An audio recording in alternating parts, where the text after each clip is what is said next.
creatives in the Nigerian film industry can take advantage of technology to improve their craft is discussed at the 2022 Nollywood Economy Outlook. Details in this report.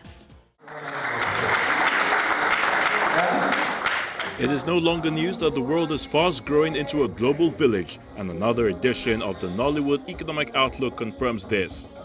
The Nigerian Communications Commission, in partnership with major stakeholders in the creative industry, inclusive of filmmakers, producers, actors, tech-savvy individuals, amongst others, gathered to discuss on the theme, Improving the Creative Industry Through the Digital Economy in Lagos, southwest Nigeria. A representative from the Office of the Nigerian Communications Commission shares the intention of the NCC to leverage the fifth-generation technology, or 5G, to enhance the creative industry and some of the benefits creatives stand to gain from it. 5G is expected to create an unprecedented impact on e-education, e-commerce, e-transportation, e-agriculture, e-business, as well as the creative industry, with all its enormous potentials for the nation's socio-economic growth.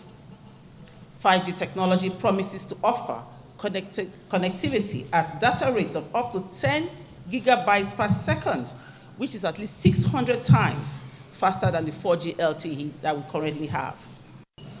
5G technology networks will transform businesses, leading to higher productivity, improvements via real-time flow of information, consequently permitting the optimization of business functions and creation of new value chains for customers through advances in internet-based web technology and search engines. 5G will offer users seamless experience when they stream videos on mobile devices and web television such as Comsat, Apple TV, Amazon TV, as well as smart TVs. Some creatives voiced their opinion on adopting the 5G network into storytelling and filmmaking, as well as the much-needed support of the government. Technology has made the world so small now, so tiny. You understand? And it is time for Nollywood to embrace, what is happening in the world today. Gone are the days where we used to do hard copies. When you make a movie, you put a poster. You make a movie, you need to get a marketer to do all that. That is gone now. And that is exactly what technology has done. So it is time for the movie industry to embrace, technology. That is why this event is taking place here today. So that practitioners in the industry will be able to leverage on the latest technology, especially the OTT and all that is happening.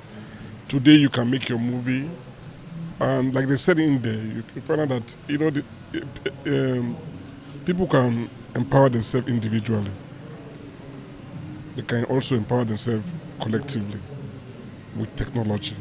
I think remaining relevant is to keep creating content, is to keep doing and upping our game, learn the trade. It's not just enough to say you are a producer. You need to keep learning skills, keep trying to see what are others doing that we are not doing here. Then the ones that you can tap into, learn, go on, workshops on different platforms. Don't wait until things come to you. Go for them. Find out how are Hollywood doing their movie that is making them, this talked about so much. What are they doing differently? What cameras are they using? Because whether you like it or not, when it comes to filmmaking, the producer is to blame for every mistake. You are the producer, you are the one that is employing everybody, including the director. So you must look for a good director, otherwise you have a bad film, because the director will be the one to translate the picture that movie is going to end up at the end of the day. You need to, as a producer, get good actors. What producers are doing now, some producers that I don't like, is the fact that when they want to cast people for roles now, they don't look at people that are actually good in those roles. What they do now, they check your Instagram page. If you have 8 million followers, they give you the role.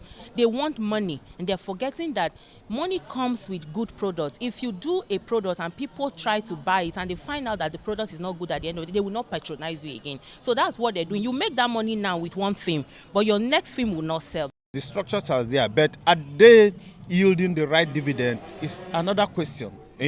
Are they sustainable is another question. Are there policies that will sustain the structures? That's another question. And these are what is the bane, right now. The structure is not the bane. It is the sustainable policies that will uphold the structures is what we are concerned about. Because if the policies are not there, the structures will just be there comatose.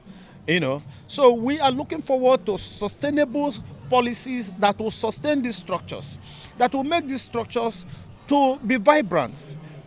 Because if the policies are not there, the structures are just there, lying waste. So we are looking forward to having policies, that will sustain the structures. And that is why we are talking about MOPICON, that is Motion Pictures Practitioners Council.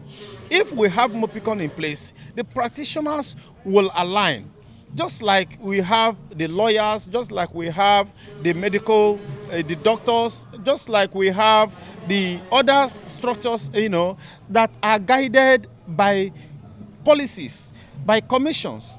If our industry is guided by commissions, by policies that are well structured, are well put in place by the government, then you'll be rest assured that the creative industry, as it concerns Nollywood, will see tomorrow. After hours of a panel discussion to upgrade the creative space, the question now is the Nollywood industry really prepared to embrace and understand the new technology when it eventually comes on board?